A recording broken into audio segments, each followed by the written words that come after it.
In this video, we'll be covering everything you need to know about window treatments. Whether you're a design enthusiast or a beginner, by the end of this video, you'll be equipped with the knowledge to transform your windows into stunning focal points. Let's start with the basics. There are various types of window treatments, each offering unique benefits and aesthetic appeal. From traditional curtains and drapes to modern blinds and shades, the options are endless. Before you begin selecting window treatments, it's crucial to accurately measure your windows. This ensures a perfect fit and prevents any unnecessary hassle later on. Remember, precise measurements are key to achieving a polished look.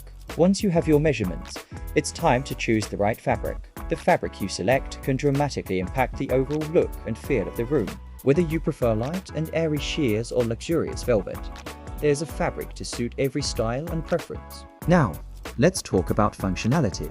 Window treatments serve multiple purposes beyond just aesthetics. They can provide privacy, regulate temperature, and control natural light. For example, blackout curtains are perfect for bedrooms, while sheer curtains add a soft, romantic touch to living spaces. Mixing and matching different types of window treatments can create visual interest and depth in your space. Consider layering curtains over blinds or pairing drapes with valances for a sophisticated look. Don't be afraid to get creative and experiment with different combinations. And there you have it, the ultimate guide to window treatments. We hope you found this video helpful and inspiring. Don't forget to like, share, and subscribe for more tips and tricks on interior design.